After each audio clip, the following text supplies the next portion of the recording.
Film की शुरुआत एक लड़की को दिखाते हुए होती है जो बहुत घबराई हुई अपनी गाड़ी से कहीं जा रही थी। उसके पास पैसों से भरा बैग और एक गन होती है जिसे वह अपने साथ कहीं लेकर जा रही थी। वह एक जगह पर पहुंचती है जहां उसकी गाड़ी का टायर पंचर हो जाता है। वह अपनी गाड़ी को वहीं छोड़कर पैदल ही आगे बढ़ने लगती है। तभी अचानक उसके पीछे से एक गाड़ी आती है जो लड़की को टक्कर मार देती है, जिससे उसकी मौत हो जाती है। इस गाड़ी में 4 फ्रेंड होते हैं। ये चारों फ्रेंड शिकार के लिए अपने कैबिन जा रहे थे। वे सब घबरा कर गाड़ी से बाहर आते हैं। उनको कुछ समझ नहीं आ रहा था कि अब क्या करना है। तभी पॉल की नजर पैसों से भरे बैग पर पड़ती है, जिसे देखकर वह अपने साथियों से कहता है कि अब हमारी लाइफ चेंज होने वाली है, क्योंकि वह सबसे ज्यादा लालची इंसान था। लेकिन बाकी फ्रेंड डरे हुए होते हैं क्योंकि उनके सामने एक लड़की की बॉडी पड़ी हुई है। जॉन उनसे कहता है कि हमें पैसे लेकर पुलिस के पास जाना चाहिए। इस पर पॉल जवाब देता है कि पुलिस वाले यह पैसे अपने पास रख लेंगे और हमें मर्डर के केस में अंदर कर देंगे। अब जॉन को यह सब ठीक नहीं लग रहा था, लेकिन बाकी 2 फ्रेंड भी पॉल का साथ देने के लिए तैयार हो जाते हैं, क्योंकि उनके मन में भी लालच आ जाता है और पैसों से अपनी लाइफ चेंज करना चाहते हैं। एक फ्रेंड पॉल से पूछता है कि अब इस बॉडी का क्या करना है, तो पॉल कहता है कि हम कैबिन पहुंचकर इस बॉडी को जंगल में कहीं दफना देंगे और फिर पैसे बांटकर इस बात को हमेशा के लिए यही भुला देंगे। जिसके बाद वो लोग लड़की की बॉडी और पैसे वाले बैग को गाड़ी में डाल देते हैं। ये सब यहाँ से निकलने ही वाले थे कि तभी वहाँ पुलिस की एक गाड़ी आकर रुकती है जो दरअसल उसी लड़की को ढूंढ रही होती है। उसे देखकर पॉल सबको शांत रहने को कहता है ताकि पुलिस वाले को शक ना हो। ऑफिसर सबसे पहले उस लड़की की गाड़ी को देखता है, जिसके बाद वो इन चारों फ्रेंड से पूछताछ करने लगता है। पॉल कहता है कि हमने यहाँ कोई लड़की नहीं देखी, हमारी गाड़ी अचानक रास्ते के बीच में ही खराब हो गई थी, इसलिए हम लोग इसे ठीक करने की कोशिश कर रहे थे। ऑफिसर कहता है कि आपकी यह गाड़ी तो बिल्कुल न्यू लग रही है, तो फिर आखिर इसमें खराबी कैसे हो सकती है? पॉल जवाब देता है कि वो हमें नहीं पता, बस ये अचानक यहाँ आकर खराब हो गई। ऑफिसर कहता है कि अच्छा ठीक है, लेकिन मुझे एक बार इस गाड़ी को चेक करना है। अब पॉल को डर लग रहा था कि अंदर पड़ी बॉडी को कहीं ऑफिसर ना देख लें, इसीलिए वो लड़की की गन उठाकर पुलिस वाले पर तान देता है। ये देखकर बाकी फ्रेंड बहुत डर जाते हैं। वो पुलिस ऑफिसर और बाकी फ्रेंड उससे गन नीचे रखने के लिए कहते हैं, लेकिन पॉल उनकी बात नहीं सुनता और गोली चलाकर उस पुलिस वाले को मार देता है। ये सब देखकर पॉल के बाकी फ्रेंड को यकीन नहीं होता कि उसने पुलिस वाले को ही मार डाला। एक फ्रेंड कहता है कि अब हमें यह सोचना चाहिए कि आगे का क्या करना है। पॉल कहता है कि हम इस पुलिस ऑफिसर की बॉडी को यहीं छोड़ देंगे ताकि पुलिस को लगे कि वो लड़की इस ऑफिसर को मारकर भाग गई है। जिसके बाद वो लोग अपनी गाड़ी में बैठकर कैबिन की तरफ निकल पड़ते हैं। कैबिन पहुंचने के बाद सब देखते हैं कि वो जगह पूरी तरह सुनसान और आसपास घना जंगल फैला हुआ था। जो कुछ भी हुआ था उससे जॉन बहुत परेशान हो जाता है, इसीलिए वह किसी से भी बात नहीं करता। बाकी दोनों फ्रेंड बॉडी को दफनाने के लिए गड्ढा खोद रहे होते हैं, जबकि पॉल पैसों को गिनने लगता है ताकि चारों फ्रेंड में बराबर बांट सके। खैर, जॉन जब अपनी वाइफ को कॉल मिलाता है तो वह कहती है, मैं तुम्हें सुबह से कॉल कर रही थी, लेकिन तुमने मेरी एक भी कॉल का जवाब नहीं दिया। ऐसा क्यों हुआ, मैं इसकी वजह जान सकती हूँ। इस पर जॉन कहता है, मैं बिल्कुल ठीक हूँ और शिकार के बाद जल्दी ही मैं घर लौट आऊंगा, तुम टेंशन मत लो। इसके बाद हम एक और आदमी को देखते हैं जिसका नाम डैनी है। वो उसी जगह पहुंचता है जहाँ उस लड़की की गाड़ी खड़ी होती है। वह गाड़ी के अंदर झांक कर देखता है, लेकिन वहाँ कुछ नहीं होता। तभी उसकी नजर जमीन पर पड़ती है जहाँ बहुत सारा खून पड़ा हुआ होता है।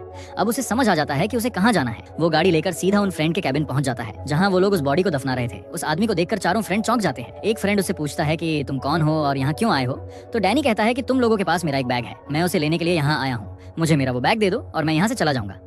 अब उन्हें समझ नहीं आता कि आखिर डैनी यहाँ कैसे पहुंचा। तभी पोल उस पर गन तान देता है और अपने फ्रेंड को उसकी तलाशी लेने के लिए कहता है, लेकिन उसके पास ऐसा कुछ भी नहीं होता जिससे इनको कोई खतरा हो। वो एक बार फिर उनसे कहता है कि मुझे मेरा बैग दे दो और मैं यहाँ से चला जाऊंगा। पॉल पूछता है, तुम यहाँ कैसे पहुंचे, क्या किसी और को भी हमारे बारे में पता है? तो डैनी कहता है, किसी और का तो मुझे नहीं पता, लेकिन मैं तुम्हारे बारे में सब कुछ जानता हूँ, बल्कि बहुत सी ऐसी बातें भी हैं जो तुम्हारे अलावा मुझे पता है, इसीलिए मैं तुम्हें यह इशारा कर रहा हूँ कि मुझे मेरा बैग दे दो, जिससे मैं चुपचाप यहाँ से चला जाऊंगा। अब इन फ्रेंड्स को कुछ भी समझ नहीं आता है कि डैनी इतना शांत कैसे है, ना तो वो गुस्सा कर रहा और ना ही उन्हें कुछ गलत कह रहा है। तभी जंगल से उन्हें कुछ आवाजें सुनाई देती हैं, जिससे उन्हें लगता है कि डैनी के आदमी शायद उन पर निशाना लगाए बैठे हैं। इसलिए जॉन और उसका फ्रेंड गन लेकर जंगल की तरफ देखने जाते हैं। पॉल डैनी से पूछता है कि जंगल में तुम्हारे कितने आदमी हैं? तो डैनी कहता है, मैं यहाँ अकेला आया हूँ, लेकिन पॉल को उस पर यकीन नहीं होता और वह उसे बेसमेंट में नीचे ले जाकर बांध देते हैं। तभी उन्हें वहाँ एक आदमी दिखाई देता है। दोनों के हाथों में गन देखकर वह आदमी डर जाता है और वहाँ से भागने लगता है, लेकिन वो दोनों उसे पकड़कर कैबिन तक ले आते हैं। पॉल उसे पूछता है, तुम्हारे बाकी साथी कहाँ हैं? वो आदमी रोते हुए कहता है कि मैं नहीं जानता, तुम क्या कह रहे हो, मैं यही रहता हूँ, पास में ही मेरा घर है, मुझे छोड़ दो,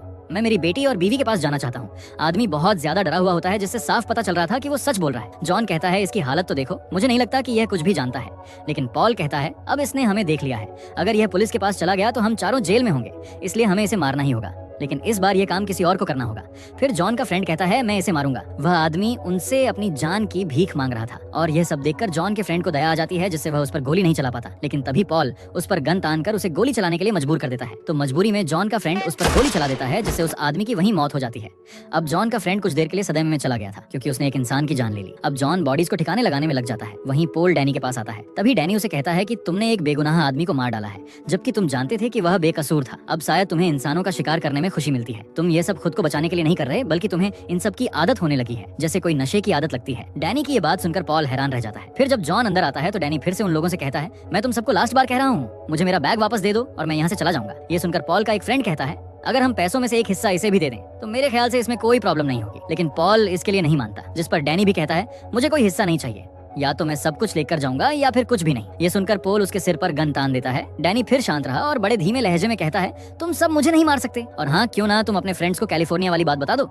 ये सुनकर पॉल पूरी तरह से चौंक जाता है और डैनी से पूछता है, तुम ये सब कैसे जानते हो? तभी जॉन भी उससे पूछता है, आखिर कैलिफोर्निया में क्या हुआ था? अब पहले तो पॉल बात को टाल देता है, लेकिन फिर वो सबको बताता है कि पिछले साल जब मैं कैलिफोर्निया की एक बिजनेस ट्रिप पर गया था तो वहाँ मेरी मुलाकात एक लड़की से हुई। वो अपनी मर्जी से मेरे साथ रूम में आई, लेकिन अगली सुबह वो मुझे धमकाने लगी कि अगर मैंने उसकी मांगी हुई रकम उसे अदा नहीं की तो वह पुलिस के पास जाकर सब कुछ बता देगी कि मैंने उसके साथ जबरदस्ती की है। काफी देर बहस के बाद गुस्से में आकर पॉल उस लड़की को मार डालता है, फिर उसकी बॉडी के टुकड़े कर ठिकाने लगा दिया। यानी पॉल पहले भी एक मर्डर कर चुका था। ये बात सुनकर उसके फ्रेंड्स को यकीन नहीं होता कि यह ऐसे भी कर सकता है। तो पॉल उनसे कहता है, मैं डर गया था और मैंने वो सब कुछ अपनी जान बचाने के लिए ही किया था। अब इस बीच हम जॉन के फ्रेंड को देखते हैं जो बहुत गुस्से में था। वो बेसमेंट में आकर पॉल पर गन तान देता है और कहता है कि तुम्हारी वजह से मैंने एक मासूम आदमी को मार डाला और मुझे इस बात का पछतावा हो रहा है। तो पॉल उसे याद दिलाता है कि उसे मारने के लिए तुम खुद ही आगे आए थे। ये बात सुनकर जॉन का फ्रेंड काफी दंग रह गया और इस मौके का फायदा उठाकर पॉल उसके हाथ से गन छीन लेता है और उसी पर वापस तान देता है। पॉल का फ्रेंड और जॉन उसे रोकने की कोशिश करते हैं, लेकिन जब वो नहीं रुकता तो पॉल का फ्रेंड उसके सिर पर गन से चोट मारकर उसे बेहोश कर देता है। पॉल को जब होश आता है तो वह खुद को डैनी के साथ बेसमेंट में पाता है। इधर ऊपर पॉल का फ्रेंड और जॉन बात कर रहे होते हैं कि पैसों को जंगल में कहीं छुपा देते हैं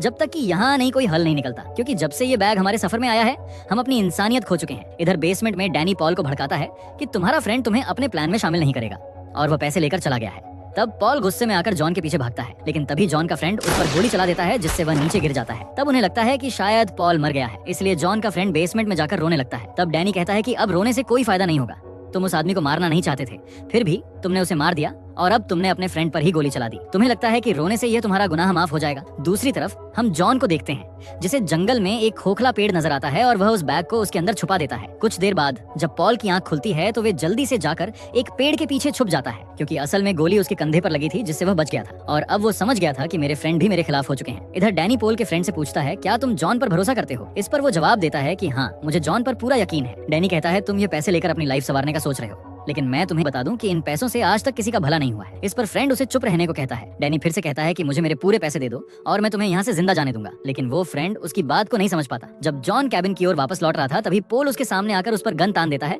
और बैग तक ले जाने के लिए कहता है, यदि वे ऐसा नहीं करेगा तो वह उसे गोली मार देगा। जॉन अपनी गन फेंक देता है और कहता है कि मैं इन सब से बहुत थक गया हूँ, अगर तुम्हें पैसे चाहिए तो मैं तुम्हें वहां तक लेकर जाऊंगा। लेकिन चालाकी से वह पॉल को उस रास्ते पर ले जाता है जहाँ जानवरों को पकड़ने के लिए ट्रैप बिछाए गए थे। जैसे ही वह आगे बढ़ते हैं तो पॉल का एक पैर ट्रैप में फंस जाता है और वह दर्द के मारे चिल्लाने लगा, लेकिन जॉन पॉल की मदद करने के बजाय गन उठाकर वहां से भाग जाता है। जॉन कैबिन तक पहुंचकर अपने फ्रेंड्स को सब कुछ सच बता देता है। सारी बातें सुनकर जॉन का फ्रेंड कहता है कि पॉल भी हमारा ही फ्रेंड है, आखिर हम उसे ऐसे मरने के लिए कैसे छोड़ सकते हैं। तभी डैनी कहता है, तुम लोगों के पास अब भी मौका है, मुझे मेरे पैसे दे दो। जब पॉल का फ्रेंड फिर से डैनी को धमकाता है तो डैनी कहता है, मैं तुम्हारे बारे में सब कुछ जानता हूँ, कैसे तुम लोग अपने फ्रेंड्स को धोखा दे रहे हो। इससे पहले कि डैनी कुछ और कह पाता, पॉल का फ्रेंड उसके सिर में गोली मार देता है और तभी वहाँ एक अजीब सी आवाज गूंजने लगती जिसे वह सब सुनकर दर्द से चीखने लगते हैं, क्योंकि यह अजीब सी आवाज उनके कानों को बहुत तकलीफ दे रही थी। खैर कुछ देर बाद सब उस जगह तक पहुंचने के लिए निकल पड़ते हैं जहां जॉन ने पैसे छुपाए थे। रास्ते में पॉल उन्हें देख लेता है और वह भी चुपचाप उनका पीछा करने लगता है। वही पॉल को जॉन की गन भी मिलती है